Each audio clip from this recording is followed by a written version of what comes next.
영혼은 안전합니다.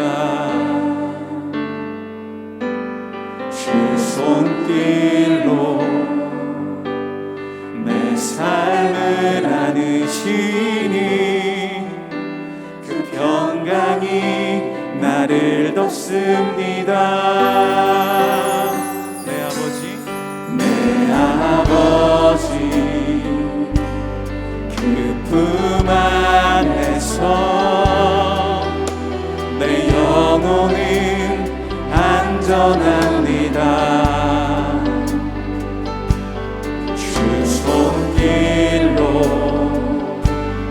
내 삶을 안으시니 그 평강이 나를 덮습니다.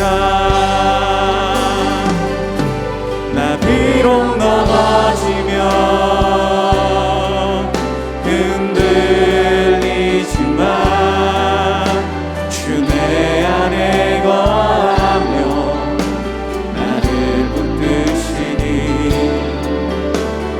내 생각을 주께로 돌리고 주시는 평강에 옷을 입습니다. 주 약속 안에서 내 영혼 평안에 내 뜻보다 크신 주님의 계획 나 신뢰해. 두려움 다 내려놓고 주님만 의지해. 주 안에서 내 영혼 안전합니다.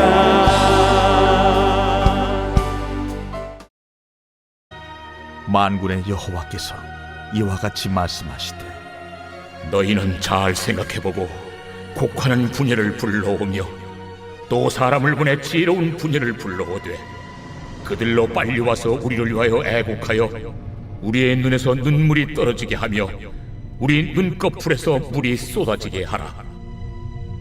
이는 시온에서 통곡하는 소리가 들리기를 우리가 아주 망하였구나. 우리가 크게 부끄러움을 당하였구나.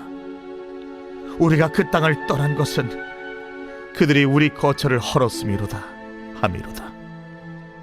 부녀들이여 여호와의 말씀을 들으라. 너희 귀에 그 입의 말씀을 받으라. 너희 딸들에게 애곡하게 하고 각기 이웃에게 슬픈 노래를 가르치라. 무릇 사망이 우리 창문을 통하여 넘어 들어오며 우리 궁실에 들어오며 밖에서는 자녀들을 거리에서는 청년들을 멸절하려 하느니라. 너는 이같이 말하라. 여호와의 말씀에 사람의 시체가 분토같이 들에 떨어질 것이며 추수하는 자의 뒤에 버려져 거두지 못한 곡식단같이 되리라. 지혜로운 자는 그의 지혜를 자랑하지 말라. 용사는 그의 용맹을 자랑하지 말라. 부자는 그의 부함을 자랑하지 말라. 자랑하는 자는 이것으로 자랑할지니 곧 명철하여 나를 아는 것과 나 여호와는 사랑과 정의와 공의를 땅에 행하는 자인 줄 깨닫는 것이라. 나는 이 일을 기뻐하노라. 여호와의 말씀이니라. 보라, 날이 이르면 할례받은 자와 할례받지 못한 자를 내가 다 벌하리니 곧 애굽과 유다와 에돔과 암몬 자손과 모압과 및 광야에 살면서 살적을 깎은 자들에게라. 무릇 모든 민족은 할례를 받지 못하였고 이스라엘은 마음의 할례를 받지 못하였느니라 하셨느니라. 샬롬, 오늘도 이른 새벽을 깨우며 하나님 말씀 앞에 선 우리 성도님들을 예수님의 이름으로 축복합니다. 최근 몇 년간 우리나라에 집중폭우가 많이 내려서 어려운 상황을 맞이하게 되었습니다. 특별히 작년에 집중폭우로 인해 여러 지역에서 어려움들을 겪게 된 상황이 기사에 많이 나왔습니다. 그리고 그러한 일들이 올해는 다시 번복되지 않도록 공공기관에서 집중폭우로부터 안전할 수 있도록 점검하며 대비해야 되는 곳들을 살피고 있다는 기사를 접하게 되었습니다. 우리는 살아가며 참 많은 어려움들을 만나게 됩니다. 그리고 그 어려움들을 만났을 때 다시는 그런 일들이 발생하지 않도록 점검하고 대비하고는 합니다. 그런데 그렇게 열심히 대비를 함에도 불구하고 우리는 참 많은 문제를 맞이할 때가 있습니다. 그런데 오늘 우리가 살펴볼 말씀에서 위기의 상황을 맞이한 이스라엘 백성들이 나오고 있습니다. 21절을 보면 이스라엘 백성들이 만나게 될 위기에 대해 의인화시켜 이렇게 말씀합니다. 무릇 사망이 우리 창문을 통하여 넘어 들어오며 우리 궁실에 들어오며 밖에서는 자녀들을 거리에서는 청년들을 멸절하려 하느니라. 바로 죽음이 창문을 향해서 들어왔을 뿐 아니라 왕궁에까지도 죽음이 다가왔습니다. 그로 인해 어린아이 청년들 할 것 없이 모두 죽어가고 있습니다. 왕궁이며 집뿐 아니라 들판에 사람들이 죽어서 여기저기 시체가 널려 있어 악취를 품어내고 있습니다. 바로 이스라엘의 다음 세대가 모두 죽게 되고 더 이상 소망이 없게 되었습니다. 이렇게 이스라엘 백성이 사망에 이르게 된 이유가 무엇일까요? 바로 이스라엘 백성들이 육체적인 할례만을 행했기 때문입니다. 이스라엘 백성들은 하나님의 백성이라는 징표로 할례를 받아야 했습니다. 그런데 그들은 할례를 받을 때 마음의 할례가 없이 단순한 육체적인 할례만 받았습니다. 본문에서 말하는 마음의 할례가 무엇일까요? 단순히 육체적으로 하나님의 백성이라고 할례 받는 것을 자랑하는 것은 진정한 할례가 아닙니다.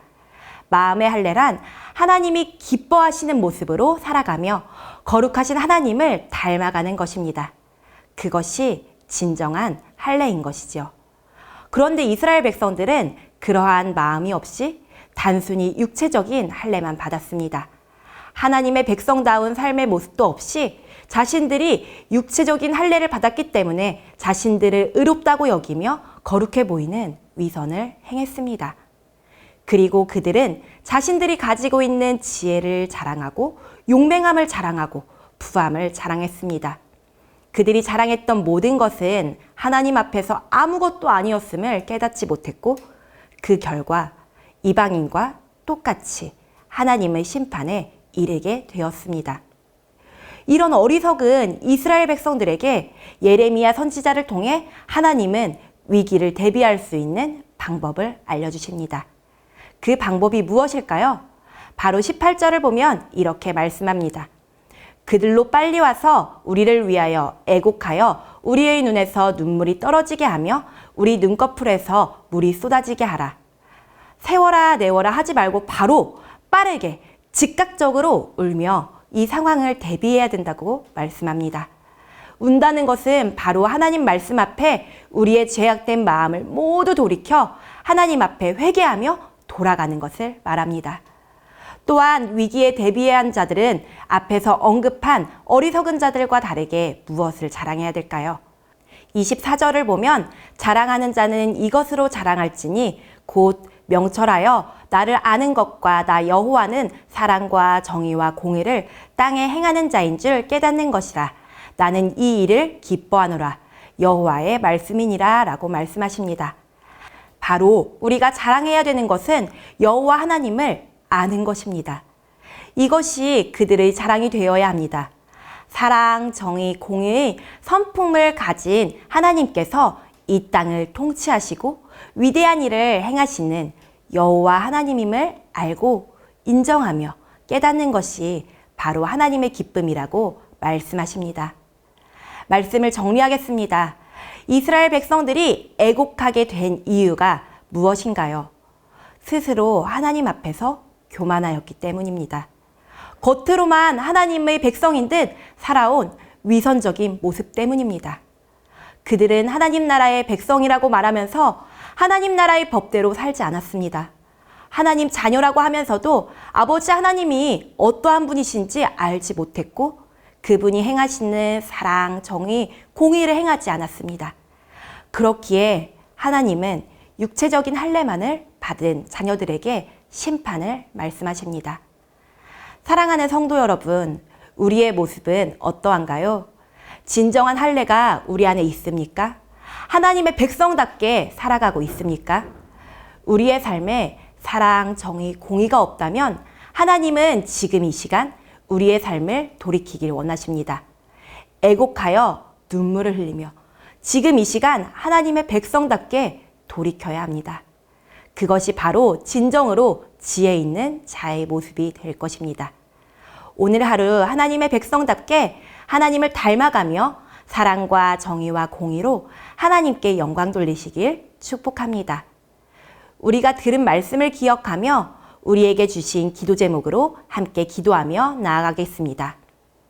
하나님의 백성답게 살지 못하게 하는 어리석음을 깨닫게 하시고 회개의 영을 부어주소서. 거룩하신 하나님을 닮아 사랑과 정의와 공의를 행함으로 삶의 열매가 있게 하여 주옵소서. 계속해서 진행되고 있는 국내 농촌 선교와 이번 주 진행될 미래준비팀 여름사역 가운데 하나님의 특별한 은혜가 있게 하옵소서.